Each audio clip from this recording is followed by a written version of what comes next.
everybody, how are you? I hope you're doing well today on Hump Day in the Big Apple.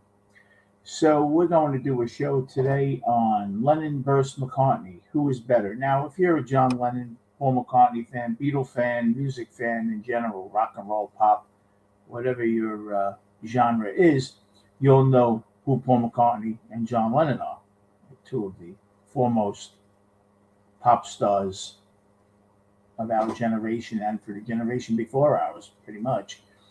And there was always a lot of back and forth on who was the real brains behind the Beatles. We know it was John Lennon's band originally. He took Paul McCartney in. Through Paul came George, and then through George came Ringo.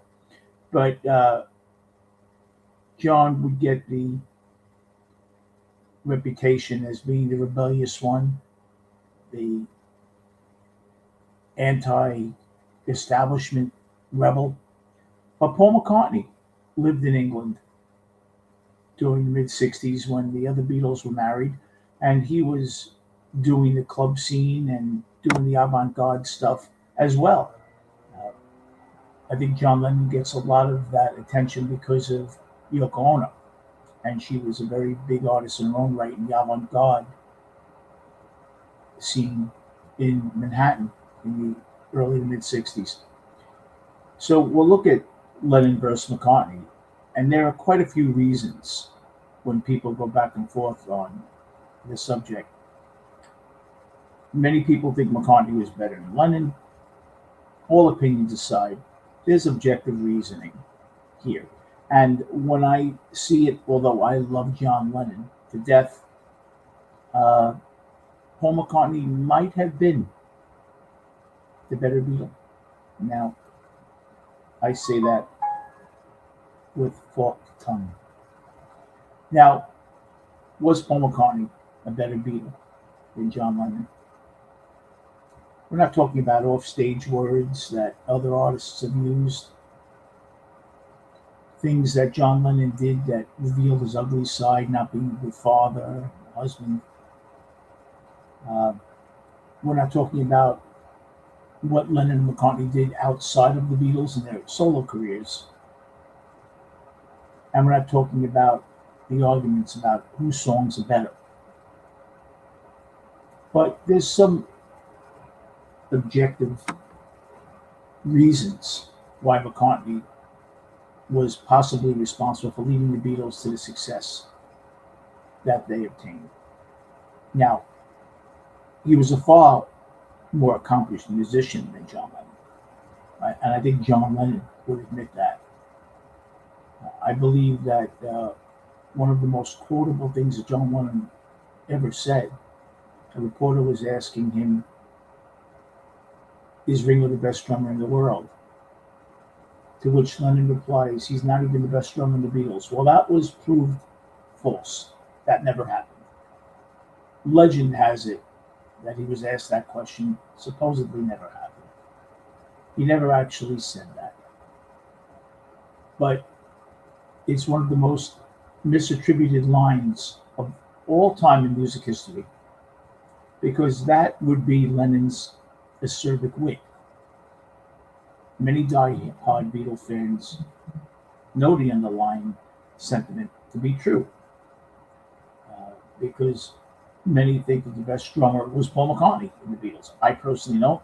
I think McCartney was a very serviceable drummer. Me being a drummer, I think that Ringo just was able to do a lot more with the fills, a little more creative. Now, when Ringo briefly left the band during the White Album sessions, McCartney supplemented his bass and vocals, and he filled in on a number of tracks for Ringo during his absence. Back in the USSR, being one, Dear Prudence. Outstanding on the drums, both songs. I listened to them before I came on here. Now, as soon as the Beatles broke up and Starr was no longer around, McCartney played every single drum track on his first solo album, then on a number of Wings albums and other solo projects thereafter.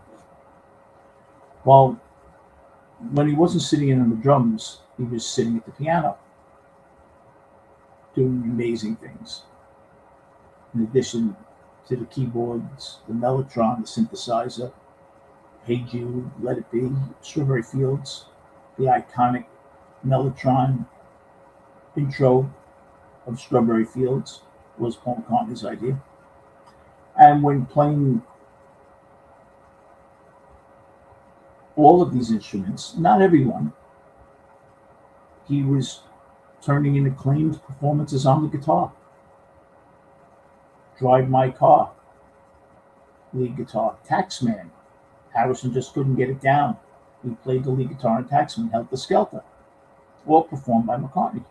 So when you look at that, you say, wow. One of you may say, I didn't know that. Really, Taxman? So, and that's the interesting thing. That's not even his main instrument. Normally, it's the bass. And he's a heralded bass player. Lennon said during a Playboy interview, Paul's one of the most innovative bass players. Half the stuff that's going on now is ripped off from the Beatle period. And he's an egomaniac above everything else. But his bass playing, he's always been a bit coy about it. Meaning that McCartney never bragged much about his bass playing, bragged about everything else. Now, we're moving beyond traditional rock instruments like bass or guitar, keyboard, drums, right? McCartney was miles ahead of his bandmates and many of his rock peers across the Beatles discography, right? Non-traditional rock instruments, trumpet, organ, wind chimes he played. He played flugelhorn, clavichord, a comb and tissue paper on Lovely Rita. And Lennon doesn't get all of those accolades of being all that innovative. Not that Lennon wasn't a great musician, but McCartney was a little more involved, I think. And then there's the musicianship throughout McCartney's career. Arranging and conducting the 40-piece orchestra during the Sgt. Pepper sessions as a Beatle. Okay, he didn't play it, but he arranged it. And then the comb and tissue paper. But he was the artsy and adventurous one, although Lennon got all the accolades for that. The story goes that McCartney was the cute one. Lennon was the smart one. Not just the smart one, the artsy one, the avant-garde one. And then when Yoko came about, forget about it, right? It cemented it. Look, Lennon married an avant-garde artist and made some crazy recordings with her. And they're as startling now if you listen to them as they were 60 years ago. Got an 8-minute sound collage, Revolution 9, and he forced it onto a Beatles album. He immersed himself into the art world. He painted, he wrote poetry, wore glasses that were crazy at that time. Political activism, even got himself on the FBI watch list. Starred in a 42-minute film consisting solely of his own penis going through erection in slow motion. And then you go back to the innocence of Paul McCartney when I'm 64. Music hall, confectionery, pop standards, safe balladry. McCartney was the safe one. Or was he? He stayed out of politics, never got in trouble with the press. He was the pinchable cheap one. He sounded like the Beatle your mother would love, and your grandmother would love her too. Because McCartney didn't seem like the artsy one. Everyone assumed that McCartney's image was truth, and it wasn't. And that's what got Lennon annoyed. Now, defining artsy is rough. Comparing one person to another, it's a fool's errand. It's ridiculous. You know, in the realms of politics and image, fashion, self-mythological, mythologizing, right? Mythologizing, mythologizing. I used to know that word. Lennon was more avant-garde than McCartney. He was, but McCartney was clever. And when you set all those things, the superficial things, the extraneous things to the side, the things that most Beatle fans care about, music. McCartney was the boundary pusher. Sgt. Pepper was his idea, Abbey Road, the sound collage, the music suite on Abbey Road. Tomorrow Never Knows. That's supposed to be an innovative, forward-thinking record, right? Lennon sang it and wrote it. And we look at it as his song. But those tape loops, the arrangement that mark it truly as bizarre as it came as a Beatle record was McCartney. McCartney had been toying with tape loops for some time before it was known to the Beatles, as far as France, a few years before. Now, with Tomorrow Never Knows, we have a reoccurring trend where Lennon seems like the one pushing boundaries, but really it was McCartney that was doing so. Now, released after a year after Tomorrow Never Knows, A Day in a Life, is considered one of the most innovative songs and experimental Beatles songs of all time. And Lennon is credited with that song. But again, McCartney had a lot to do with that song. Stockhausen, avant-garde composers, John Cage, McCartney was very into them at that time.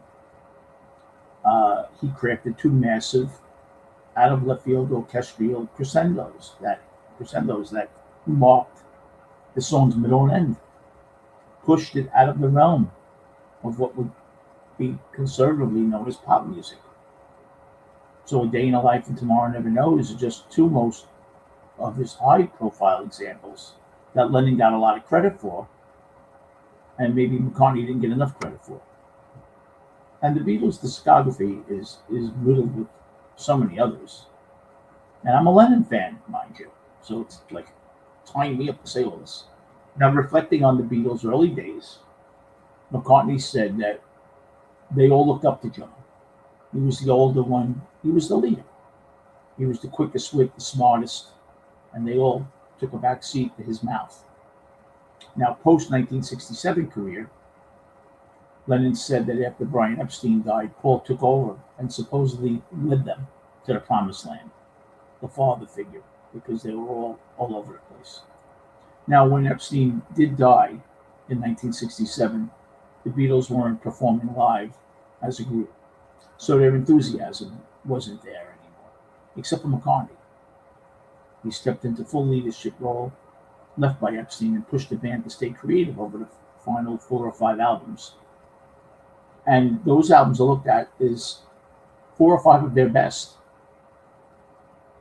Now, if it weren't for McCartney, you wouldn't have had Sgt. Pepper, Magical Mystery Tour, the White Album, Yellow Submarine, Abbey Road, Let It Be. Or if you did, they would look very different. Starting with Pepper, McCartney charted the group's trajectory, created the framework again and again. On that album, he dreamt up the idea of a fictitious band that would serve as the Beatles' alter egos to interconnect because they weren't touring anymore. For Magical Mystery Tour, he devised the accompanying film, which was a bomb, but now it's looked at as priceless. Film schools study it. The way the album was organized, and it was actually released a few days ago in 1968, that album. The White Album, McCartney composed many of the songs on that album, stepped in to play drums, like they said, when Ringo left. He recorded compositions on his own when the other Beatles were arguing out of the room. Couldn't even be in the same room at that time at times. So it's interesting because they went to India to learn how to meditate and relax, and they fought more after that than they ever did before. So in an attempt to bring the band back to their roots, McCartney wanted to do a live performance. He conceived the album Let It Be, recording it, culminating in a live performance after writing an album and letting you see how they write it. Now, Abbey Road was released before Let It Be, but recorded after it. McCartney pulled the splintered group back together, negotiated a deal that George Martin would sit in the producer's chair again. Martin was tired of it because of the fighting, and he devised a sweet approach that defined that album, that second side. That album wouldn't have happened if it weren't for McCartney. He kept the Beatles going when Lennon wanted to blow it up. It's not just that he kept the band thriving in the later years.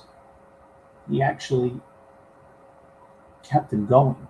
In '66, they were fed up because they couldn't hear themselves on stage. Fans weren't listening. They were breaking down. They had become bad musicians. They stopped playing music. Now, that's an essential component of being in a band. I was in one. And many groups, that would have spelled the group's end for many groups, would have ended. Think of bands that don't tour. I can't think of many, right? And many of the inner circle of the Beatles thought that was it, except for McCartney. Kept it going. He liked being in a band, Paul. That's why he started Wings. So when they stopped touring, Lennon had said, well, this is really the end. There's no more touring. There's a blank space in the future, right? And that's when Lennon started considering life without the Beatles. What would it be? That's when the seed was planted for him to leave without getting thrown out by the others. But he couldn't step out on his own because it was too frightening. And in fact, he wrote Help as far back as '65 because he was struggling. So the end of touring knocked out one of the Beatles' legs. The August death of Epstein knocked out the other one.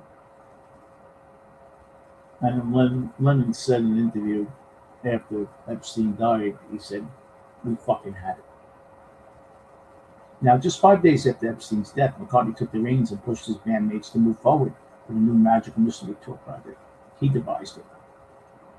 Lennon was still on his way out.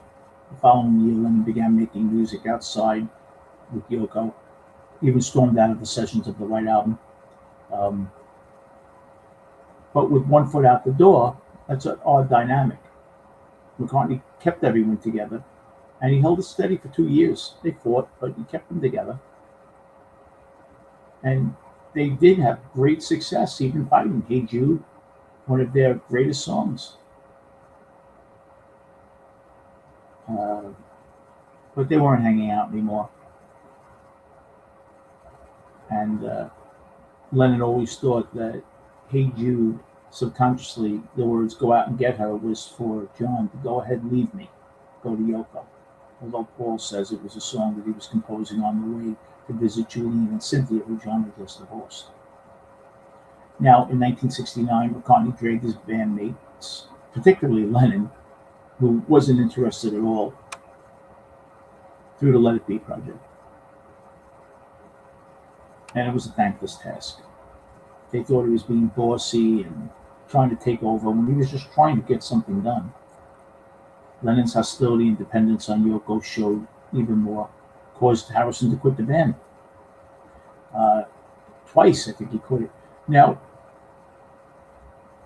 Lennon mocked Harrison, and Harrison walked out of the studio. When Harrison came in with I Me Mine, he said, we don't do waltzes. This is a rock and roll band. Well, no, you do waltzes because Babies in Black is a waltz time. So I guess John forgot about that song a few years before. But it wasn't just in the studio that McCartney had to keep them afloat. Their new business venture, Apple Corps, a record label, film studio, and too many other things, and that's why it failed, was bleeding money. Secretaries had Picassos over their desks. The liquor bill, it was incredible. You know, like all the Beatles, McCartney was an Apple director. In the company's first year, which was crucial, he was the only one who took interest in the company. In the first 3 months, he tried to curb the company's outlay of money. He met with the other Beatles. They didn't want to meet. They had no concept of economic realities because they simply spent what they wanted. Their accountants would pay for everything. They never walked around with any money, these guys. So, although the financial situation grew worse over the summer of '69, it was McCartney who got them together for the Abbey Road album because they were disgusted and embarrassed from Let It Be. And Lennon mocked it in interviews later on because he was angry. The week after the album was released, McCartney gathered everyone to try to convince them to go out on tour again. And that was the meeting that Lennon said he planned to quit the group. He wanted a divorce. Now, they convinced him to delay the announcement because they were hoping he wasn't serious. And also, Alan Klein had just signed a very big deal, and that would be construed as fraud. You just signed a big record contract and you break up. But he played with new groups, released a solo single. He made it perfectly clear that he was not interested in the Beatles anymore.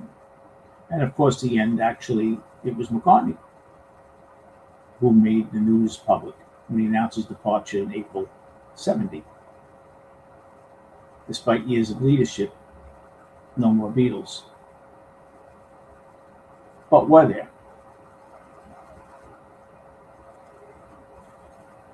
If you pluck the McCartney songs out of the Beatles, you still have the Beatles.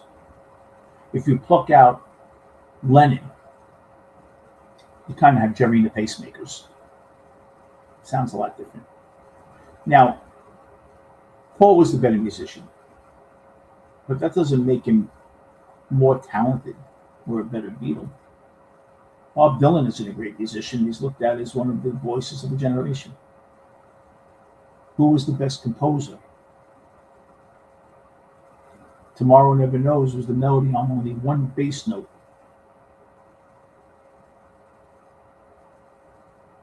One note. A Day in a Life. The crescendos. The idea.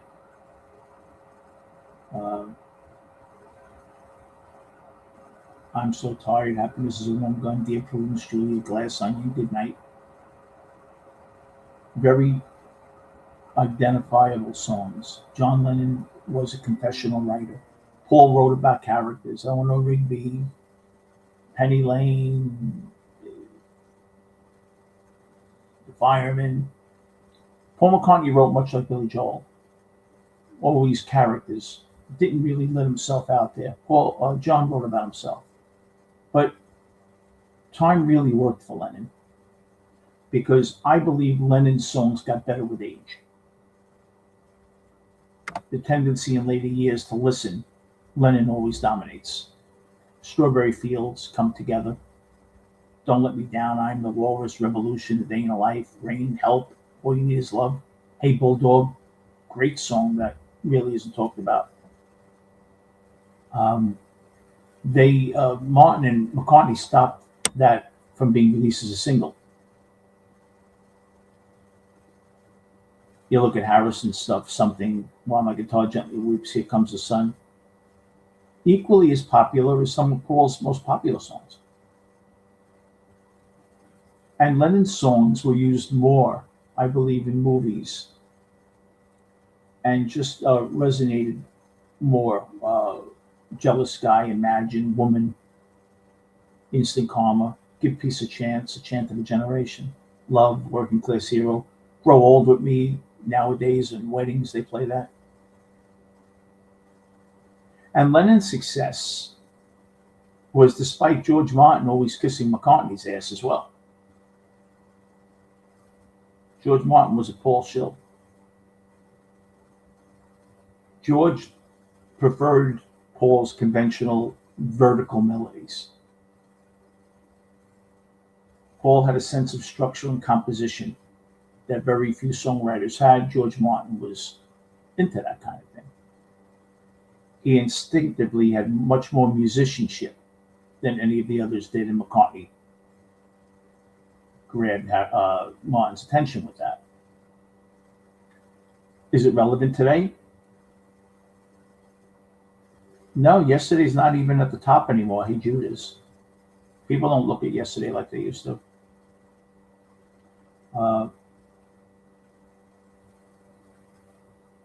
John wasn't trained musically, so he'd have to go and tell you what he wanted to hear, and he'd hum it to you or whatever.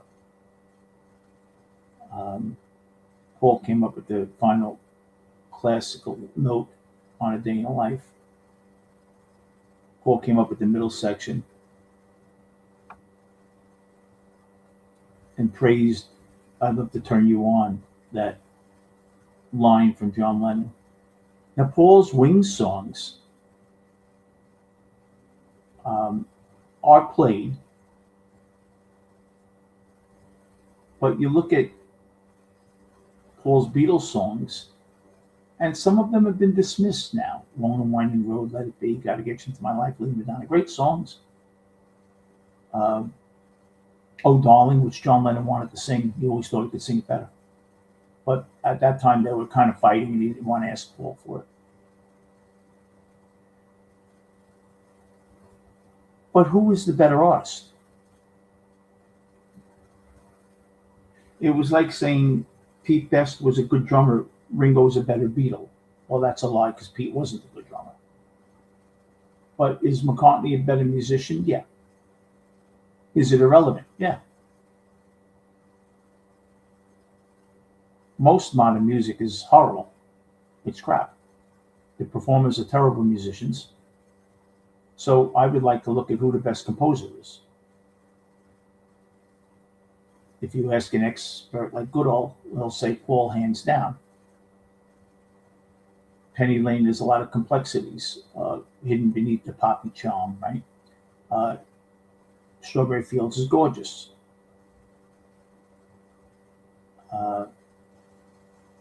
If you look at hipster polls back then, Paul was very hip. McCartney's last two albums went to #1 at the age of 79 and whatever. He sold more records than anyone in music history. Now, there's a lot of bias to it. Depends who you like, what your favorite song is, why. I think Paul loved the Beatles more than John did. John knocked the Beatles every way he could. Paul loved the Beatles, loved being in a band, revisionist history. Paul kept them alive all these years. Fighting against George Harrison, who was trying to bury them. I think he had a very special relationship with the group. And his dedication to the band, we should be grateful. Because I believe that they are still much more relevant now than they would have been if it wasn't for Paul McCartney. He keeps the most successful songwriting partnership alive, and we continue to analyze him because he continues to write.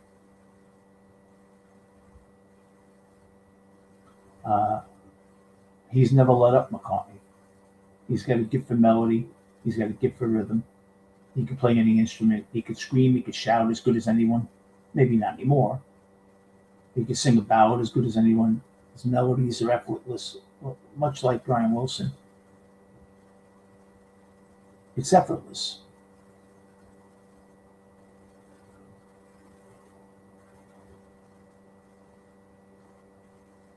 It's just McCartney's stuff is framed in melody, and that's where the words suffer.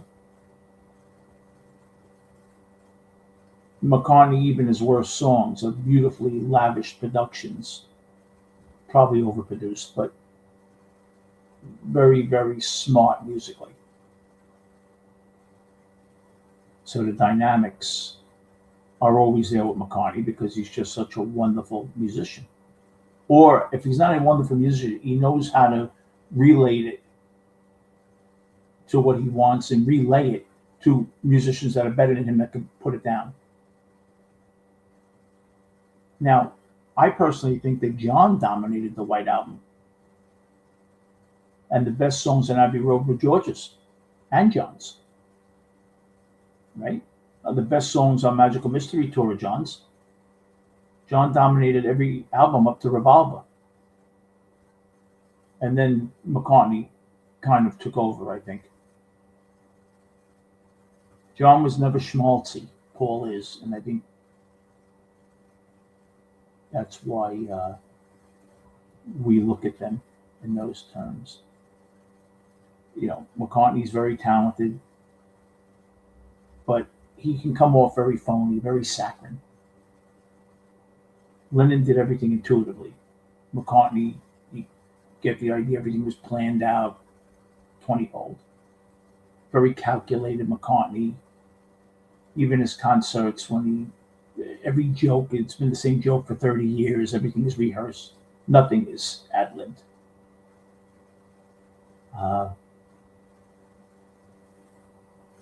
George and Ringo have had some success,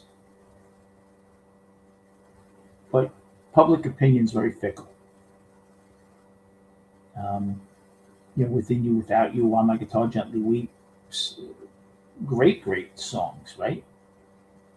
Are those equivalent to any of Paul's really good ones from that era? Maybe.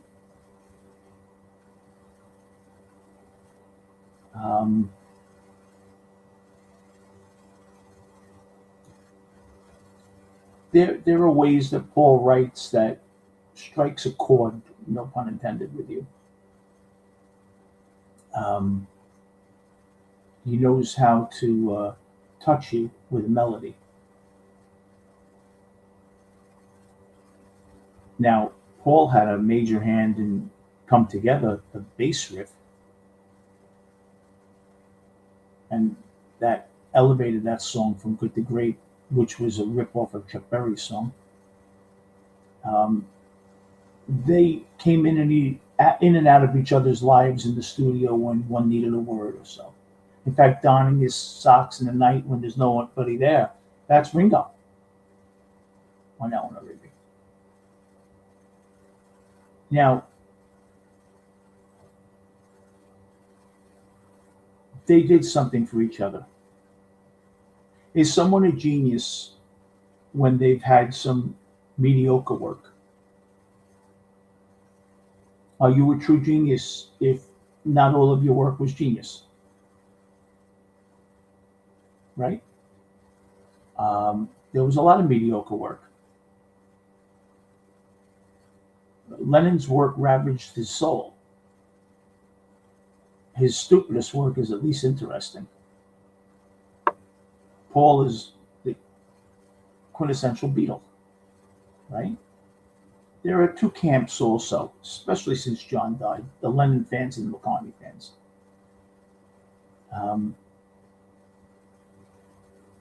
Paul's had 46 more years to be a better Beatle than John. John's been gone 46 years. Paul had skills. Ringo was the better drummer.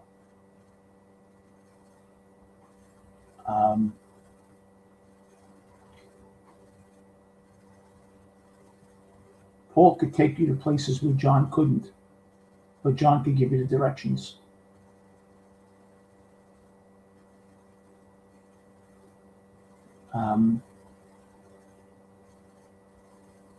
I think Lennon's music aged better than McCartney's, but is that because McCartney has done so much more and we got sick of it because it wasn't up to snuff? Lennon's compositions have more pain and heaviness, a little more innovative as well. McCartney, very conventional, vertical melodies. Lennon's all over vertical, horizontal melodies. Always tension with John Lennon. I should have known better. Right? All pop music before that was AABA. Tension decreased in the middle, part B. They changed all that with the key changes and all that.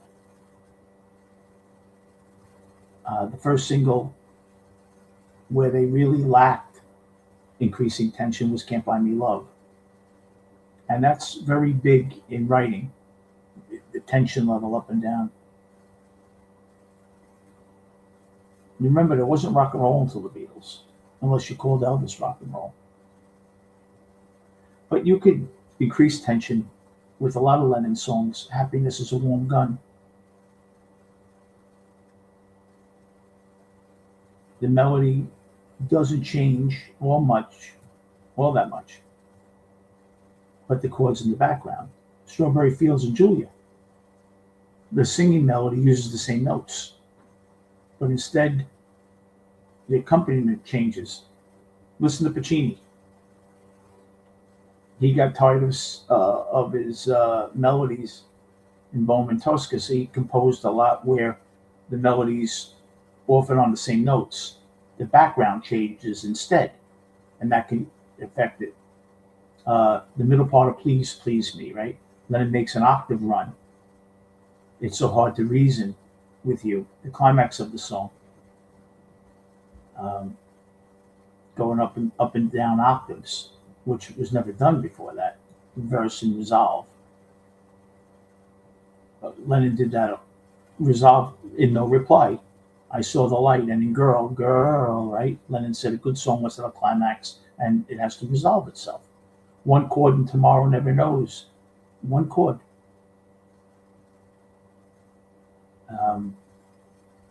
A Hard Day's Night is written in a different mode. It's an ancient vocal scale. British, Irish, and American folk songs used it.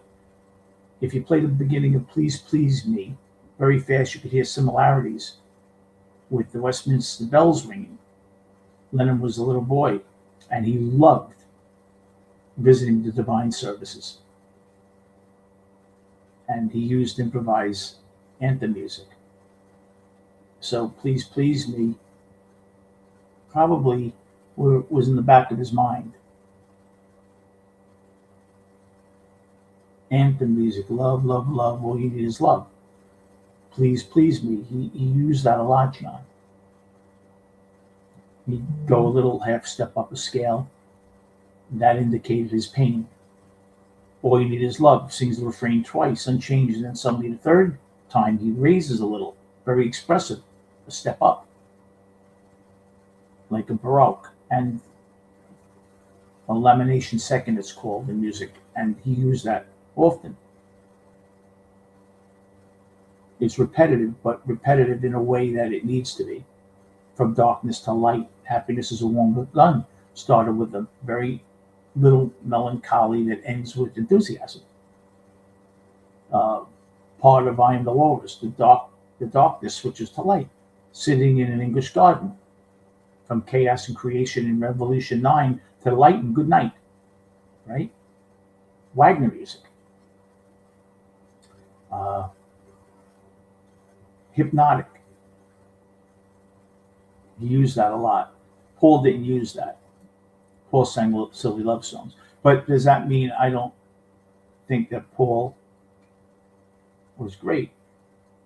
Some of his early songs were, it's not that they were bad, they were crude. Hey, Wings, how are you? Thank you, I'm glad you made it. John had a rule, which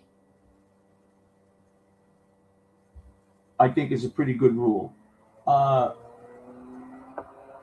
the truth and make it rhyme. John always told the truth. Maybe not in his real life, with affairs and stuff. Hey, Denny. But he really... Patty, I'm feeling a little better. I'm in a little pain. Thank you. He did what he had to do, John. Now, there were some great songs that John did that I think are very underrated. I think Help is great.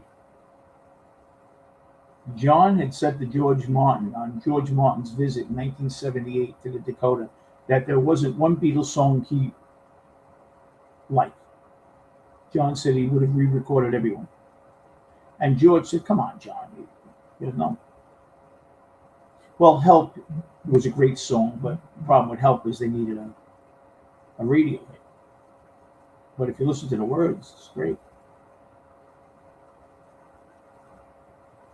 If you listen to Woman in 1980, that is the more mature version of Girl. The song that John did, Girl, in 1965, well, Woman is 15 years later, the mature John. Talking about a woman now, not a girl. Paul did some of that too. Paul used the piano quite a bit this last 5 years. From 68 to 72, 73.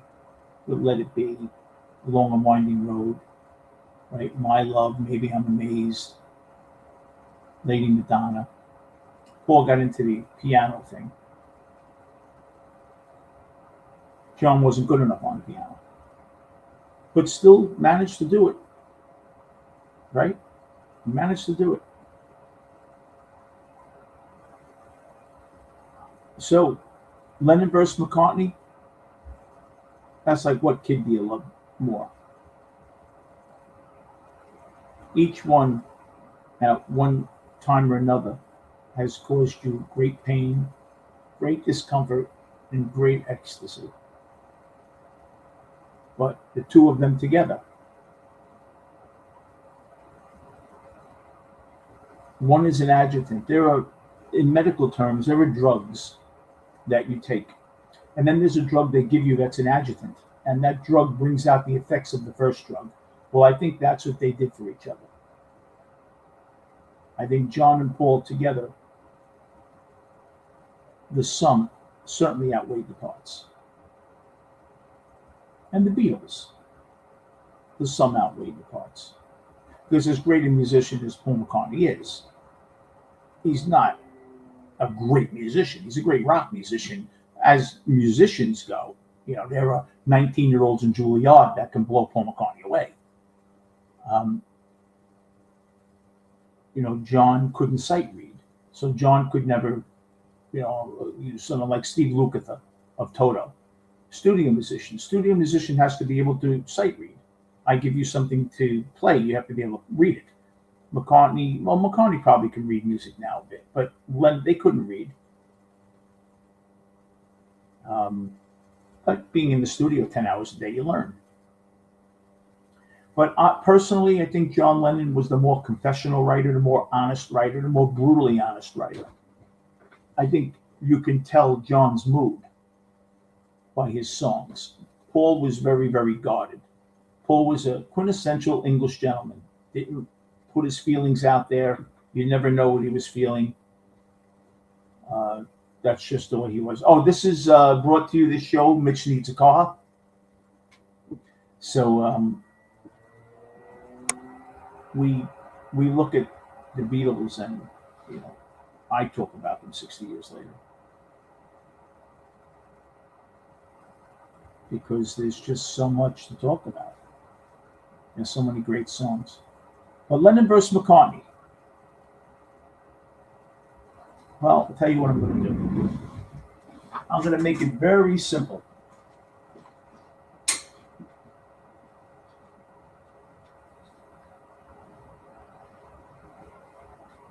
I'm going to do it the old-fashioned way.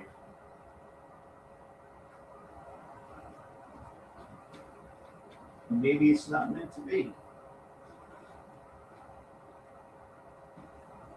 Because I need a coin.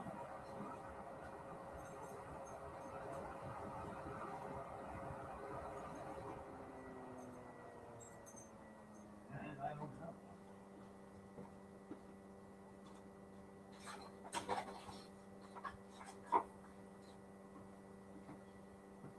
Well, I thought I had a coin. Oh, I do. So this is what we're going to do. For these purposes, the Plastic Ono Band was great. Heads, it's McCartney. Tails, it's John. Now, where did it go? I'm an idiot. And it was heads, McCartney. So for this show, Paul McCartney wins. Yeah, Plastic Ono Band. Listen, when God is a concept, right? God is a concept. Let me say it again. It's kind of like John can't even believe he's saying it. Like he has to repeat it to himself. right? God is a concept in which we measure our pain. Let me say it again, like he can't even believe what he's saying. John used a lot of that, played with his audience a bit. But I think that if I had to give you, with which we, yeah, great line. And then John repurposed stuff like Child of Nature was turned into Jealous Guy 3 years later. He took that tune that Jealous Guy, he didn't want two natures on the White Album. And Paul had Mother Nature's son. He didn't want to put another nature. Hey, Miss Can't Be Wrong. So what John did was he left it off there and then repurposed it. In fact, the song all those years ago, that was repurposed as well. George had written that with different lyrics. And then when John died, he repurposed it and wrote new lyrics. He had the music already. Oh, the Paul and Linda love story is great. Just great story. Great story. And Linda got around. Linda slept with Mick Jagger, Jim Morrison. She got around, Linda. But back in that day,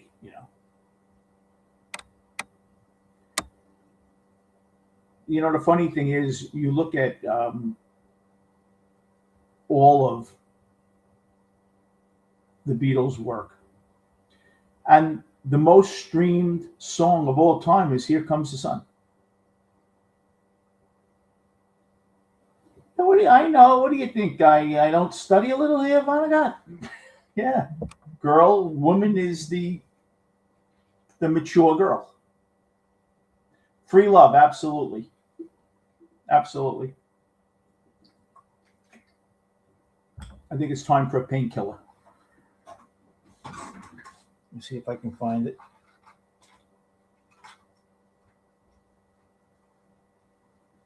Painkillers are your friend when you have 2 hours of work done in your shoulder. You can see all the holes they made. But yeah, Eric Clapton, George Harrison. The greatest was when they asked George Harrison about Patty being with Eric, and I'd rather her with Eric than some idiot. And George, have you really? Oh my God, really? I have a ruptured, well, not a ruptured, herniated pretty bad L4 and 5. The drug of choice today, Vicodin. Don't worry, I'm not. Fusions. Oh, I hope you're okay. Your back is rough. I hurt my back a long time ago. And it reminds me, spine is rough. But yeah, Paul and Linda and George. George had an affair with Maureen Starkey. Here's a thing for you. What is this guy? I'm not sure your thoughts going to be good for this mature audience. I'm putting together my Beatle class.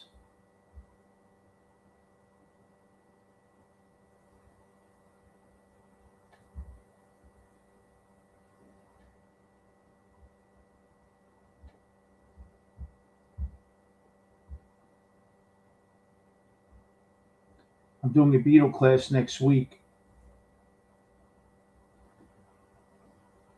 Oh my God, really, Miss? Oh, that's terrible. I hope you're okay. That's rough. That's a lot of work. Yeah, me too. I enjoy talking about the 60s, and I was born in 61, but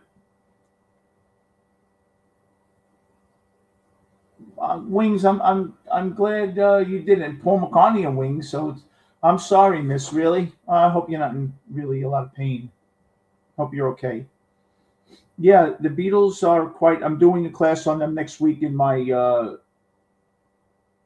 composers class. I took this week off, obviously, and rescheduled a bunch of my classes. And I enjoy teaching music. I did a drum thing at Juilliard, and I enjoy music. I do. But yeah, you can't go wrong with McCartney. McCartney's coming out with a new album in a few months. Yeah, the guy doesn't stop. He just doesn't stop. I love talking about music, Miss. I love it because yeah, I was in a band that I write and all that. Oh, it's not so prestigious. I just did workshops there. I didn't graduate from Juilliard, but I did win a drum contest out of 190 people. But I'm a drummer really, half-ass guitarist, but I'm a drummer and a lyricist. But I enjoy it. I love music. I love teaching it. I love teaching it. Oh, did you really an electric drum set? I can still well, not sort of bad show. So yeah, I do my paradiddles, and you know what's funny, Miss? Uh, so many kids want to learn the drums, and I've given guitar lessons, which I'm not a great guitarist, but drums I'm good, and you know scales and fills and paradiddles and all that, and they just want to learn. And I used to ask kids, "Do you want to learn where it comes from, the triplets on guitar, or do you want to just be able to play for your friends, or do you want to know how the notes go?" Yeah, Miss, music to me is very important. I think it's a great talent, and I think everyone has music. I see. I don't agree when people say, "Oh, no one has." I have a piano downstairs. Ira gave me a piano. Actually, I play very little. Not really well at all. Not. I don't really play kind of. I could like if you tell me, resolve this and go to C, and then I could do that. But I always wanted to learn the piano. That's great that you play the oldies. That's amazing. That's really great.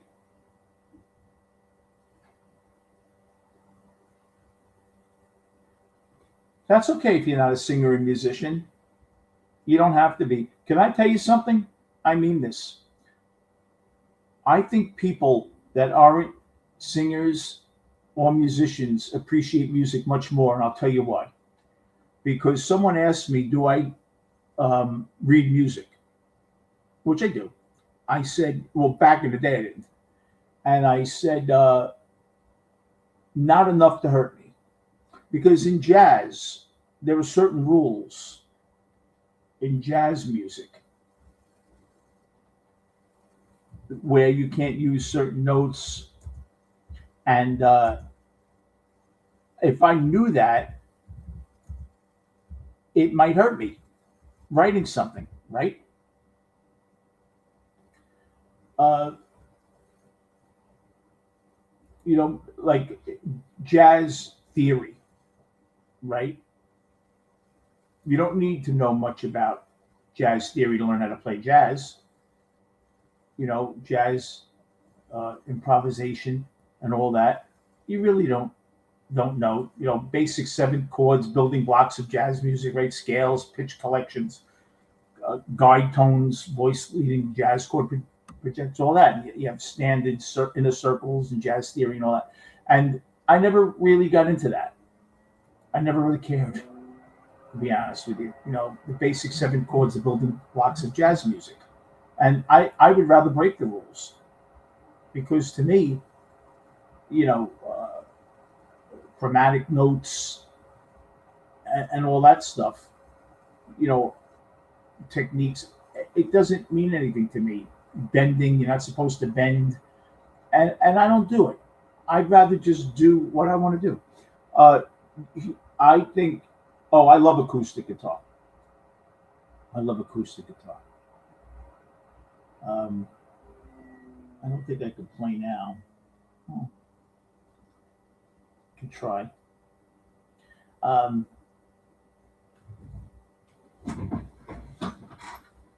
I'm a trooper. I could have worked the day after my surgery. I don't let things slow me down. Let's see here. A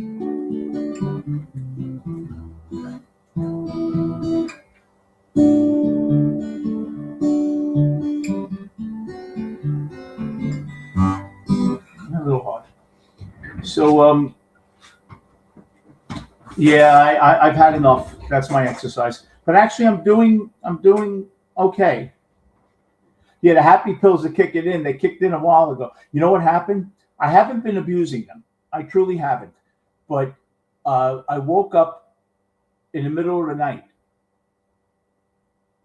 and it was hurting. It was hurting. It was ache. You know what it was? It was like an ache, but like an ache that was more annoying than a pain. And I was in my son's room because he has the $8,000 Craftmatic bed that does the thing does everything but sign the mortgage papers for you. And unfortunately,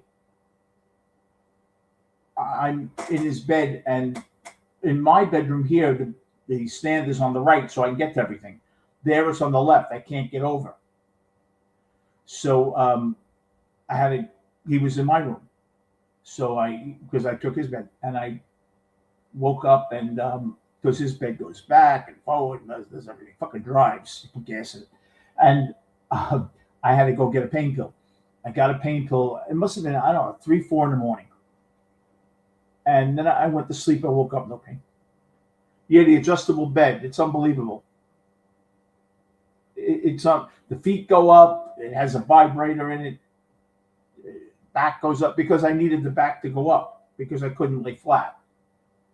You know what the interesting thing is though? Like if you look at the scars here, right? They used to be in the back of the shoulder.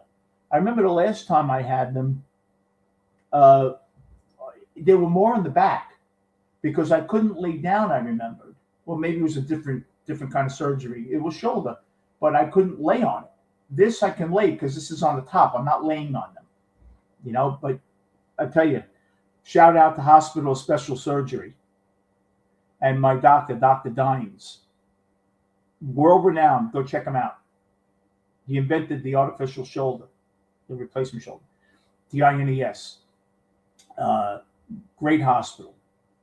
I was out of there. I had to check in at 5:30. My surgery was at 7:30 in the morning. I checked in. I was home, and I'm like 25 minutes from the city. I was home by 11 a.m. It was painless, and it worked out well.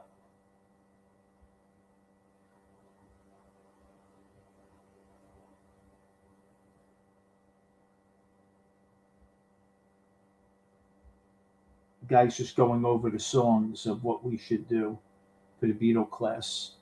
I had put together. You got to remember, I have to know what octaves, what keys these people singing in.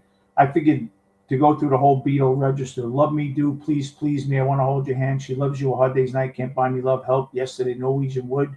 Eleanor Rigby, Strawberry Fields. Hey Jude, come together. Let it be. But I got to see what their scale is. I don't let things stop me, miss. I truly don't. It's not that I'm tough, probably more reckless than tough. I had a stroke back in 2004 because of diabetes.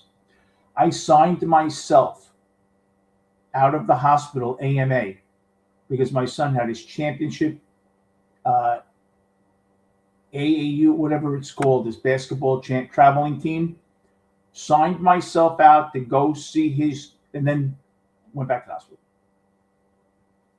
I don't let things stop me. When you're dead a real long time. So I don't let things stop me.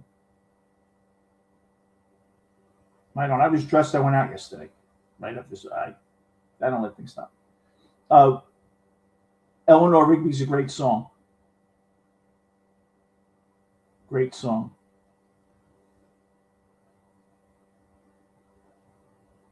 I've been through, yeah, some things you haven't missed. I have been.